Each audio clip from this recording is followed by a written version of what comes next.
After this analysis, I have another GX archetype analysis, and after that I'm going back to dual monsters, and today we're taking a look at the Horus archetype used by Daigo Serrano from the Season 4 GX, and yeah, it was used in a grand total of 1 duel, and yeah, well, 2 duels because this character then later got possessed by darkness by Truman, so yeah, it's kinda counts, yeah, but anyway, this archetype is actually one of my favorites in terms of what it does. It's a level archetype, as to call it.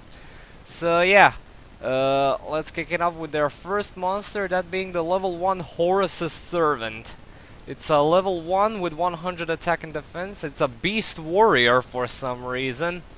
And your opponent cannot target face-up Horus the Black Flame Dragon monsters with card effects. So yeah, but it's a good effect, but the fact that it's placed on such a frail level 1 monster is obnoxiously stupid and restrictive, so yeah.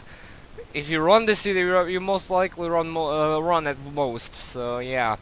So as for the main Horus lineup, first up we have Horus the Black Flame Dragon level 4. And its effect is that control of this face-up card cannot switch. During the end phase, if this card destroyed a monster by battle this turn, you can send this face-up card to the graveyard to special summon one Horus the Black Flame Dragon level 6 from your hand or deck. Level 6 has the effect that it's unaffected by spell cards. During the end phase, if it destroyed a monster, same thing as level 4, it allows you to level him up into level 8. And level 8 cannot be normal summoned or set, it must be special summoned by Horus the Black Flame Dragon level 6's effect. And it can completely shut down spell cards that your opponent activates.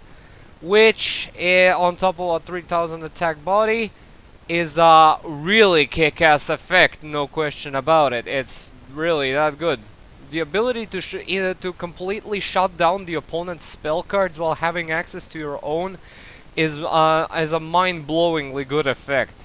It's a very valuable effect in today's meta, and yeah, back in the day it used to cripple pendulums heavily, and even today when pendulums are not that heavily played, it's an even better effect against them. So yeah, this is a great card. And our last card is the dark counterpart of the Horus the Black Flame Dragon level 8, Dark Horus. Same stats as the level 8 dragon, and once per turn after resolving a spell card that was activated during your opponent's main phase, you can target one level 4 or a dark monster in your graveyard, special summon that target. This card must be face up on the field in order to activate and resolve this effect. Okay, this thing doesn't even see play in generic dark decks, let alone Horus decks, because all of the other main Horus monster lineup is fire. So yeah, that doesn't work on them. And on top of it all, it specifically requires a level 4 monster, not a level 4 below. So yeah, its applicability is very dampened. Its only relevant usage is, well, it can be used as fuel to summon Greedy Venom Fusion Dragon or as trade-in bait, but that's about as relevant as this card gets. So yeah, it's not that useful. Alright, time for the grades.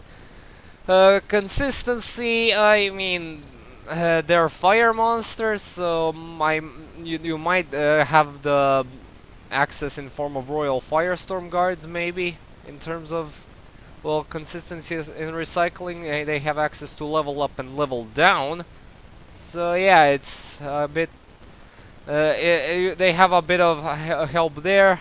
Level modulation helps as well, so yeah. They have some of it, but it's not too good, but I'm gonna be generous and give them a 2 out of 3. Power gets a 3 out of 3 because of simply Horus the Black Flame Dragon existing and completely shutting down spell cards, which is also a point where I have to give versatility a 3 out of 3 because the effect is just that great.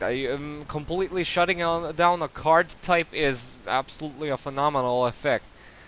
Comeback ability, again, depends mostly on cards such as level modulation in order to resummon said stuff, even though level modulation also negates the effects of monsters resummoned. So yeah, if you're using it on Horus the Black Flame Dragon level 8, you won't get its beautiful effect unless you like flip it face down with something or in order to retain its effect. So yeah. And protection, I'm actually obligated to give him a 2 out of 3 because negating spell cards eliminates like 40% of removal in the game. So yeah, still, they're very vulnerable to monster removal and tributing removal. But yeah, Horus' servant helps out kinda if you choose to run it. So yeah. Already said about versatility that it gets a 3 out of 3, so yeah, that was the Horus archetype. Actually like to see this archetype being expanded upon. Maybe give it a secondary bounce monster which should completely shut down trap cards. Because other than Jinzo, and yeah, the other card that completely shuts down trap cards for the opponent is Sorcerer of Black Magic. Sorcerer of Dark Magic, sorry. Well, it's known as the Black Magic in the Japanese version, but yeah, that's the very hard summonable Dark Magician card. But yeah, I like to see another generic monster such as Horus level 8 for trap cards and maybe monsters. Yeah, that would be a bit too powerful, don't you think? So yeah, trap cards, yes. Monsters, maybe some restriction in order to like negate one monster summon per turn, or as long as you tribute one of your own, such as Shien. As the cost in order to protect him from being destroyed. Yeah, I like to see this Horus archetype being expanded upon in this sort of way. And that was it.